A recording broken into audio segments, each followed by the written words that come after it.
A escola. Por Demétrio Nunes Ribeiro. Muita caridade se pratica realmente na terra, como o lançamento de alicerces à nossa felicidade futura.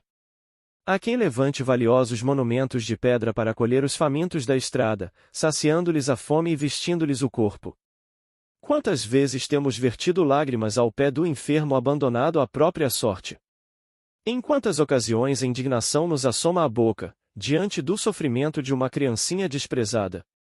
Em razão disto, comumente, a prece de gratidão emerge para de nossa alegria, quando contemplamos as casas de amor fraterno, erguidas pela beneficência nas grandes e nas pequenas cidades, oferecendo uma pausa ou um ponto final à dura miséria. Perante o moribundo sem família, que haja encontrado um teto, ou diante do menino infeliz, que se regozija com o seio materno que lhe faltava, faz-se em nossa alma o grande e intraduzível silêncio do júbilo, que se não exterioriza em palavras.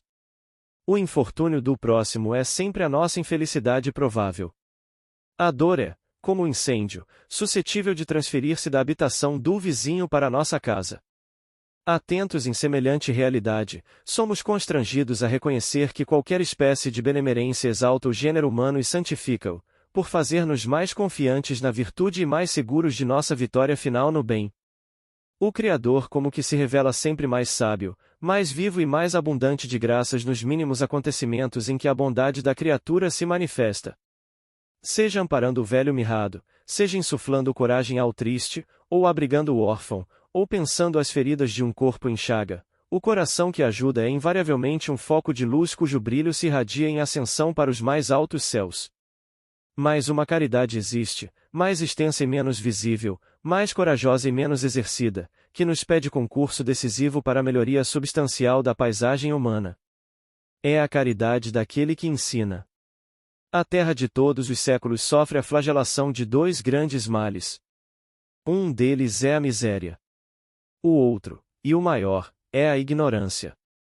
É a ignorância a magia negra de todos os infortúnios. Ao seu grosso tacão de trevas, o rico esconde o ouro destinado à prosperidade, e o pobre se envenena com o desespero, eliminando as possibilidades resultantes do trabalho. Pela ignorância, os homens se julgam senhores absolutos do latifúndio terrestre, que lhes não pertence, arruinando-se em guerras de extermínio. O bom se faz ameaçado pela crueldade esmagadora, o mal se torna pior, a evolução de alguns estaciona com o manifesto atraso de muitos, e a vida, que é sempre magnífico patrimônio de recursos para a sublimação, se vê assediada pela discórdia e pela ira, pela ociosidade e pela indigência. Na rede da ignorância, o homem complica todos os problemas do seu destino, por ela contribui para as aflições alheias e com ela se arroja aos abismos da dor e se entrega às surpresas do tempo. Por este motivo, se o orfanato ou o asilo são casas abençoadas do agasalho e do pão, a escola será, em todos os seus graus, um templo da luz divina. O pão mantém a carne perecedora. A luz santifica o espírito eterno. Não bastará disciplinar as maneiras do homem adulto, como quem submete animais inteligentes. A domesticação reclama apenas um braço firme, uma vergasta e uma voz autoritária, que não hesitem na aplicação da força corretiva. Bom é corrigir. Melhor, porém, é educar. A retificação rude, não raro, produz o temor destrutivo. O aperfeiçoamento suave e persuasivo gera sempre o amor edificante. A ignorância necessita de muito esforço e sacrifício para deixar suas presas.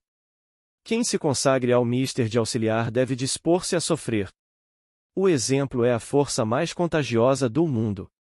Por esta razão, quem conserve hábitos dignos, quem se devote ao dever bem cumprido, quem fale ou escreva para o bem, combate a ignorância na posição de soldado legítimo do progresso.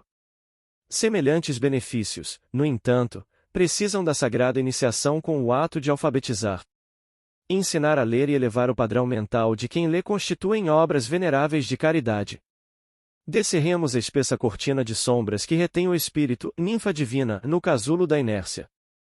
Os que trabalham em favor das garantias públicas, se quiserem alcançar, efetivamente, as realizações a que se propõem, não podem esquecer, em tempo algum, a instrução e a educação. É por elas e com elas que as nações sobrevivem no turbilhão dos acontecimentos que agitam os séculos. a claridade que despendem, extinguem-se os pruridos de hegemonia que desencadeiam os conflitos civis internacionais, fenece a agressão, desaparece o ódio, apaga-se o incêndio da revolta. Depois da morte, reconhecemos que todas as atividades do homem, por mais nobres, terão sido vãs, ou, mesmo a cinza niveladora se o objetivo de aperfeiçoamento espiritual não foi procurado. Pela conquista do ouro, quase sempre acordamos velhos monstros do egoísmo que jazem adormecidos dentro da alma. Pela ascensão ao poder político, não raro, a massa enlouquece no delírio da vaidade. Pelo abuso nos prazeres físicos, frequentemente o homem se equipara ao bruto. Sem a escola, somente liberamos os instintos inferiores da personalidade ou da multidão, quando pretendemos libertar-lhes a consciência. Educando e educando-se, o espírito penetra a essência da vida, compreende a lei do uso e elege o equilíbrio por norma de suas menores manifestações.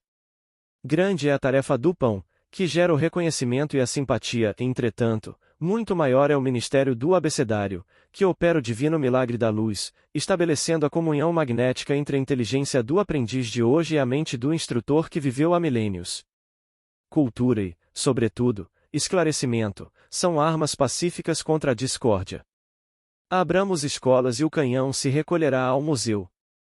Se cada criatura que sabe ler alfabetizasse uma só das outras que desconhecem a sublime função do livro, a regeneração do mundo concretizar-se-ia em breve tempo.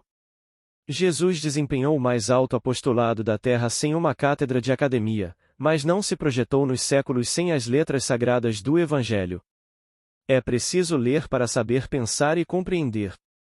Por esta razão expressiva, o Cristo, que consolou almas aflitas e curou corpos doentes, que patrocinou a causa dos sofredores e construiu caminhos para a salvação das almas nos continentes infinitos da vida, não se afirmou como sendo restaurador ou médico, advogado ou engenheiro, mas aceitou o título de mestre e nele se firmou, por universal consagração. Fortaleçamos a escola, pois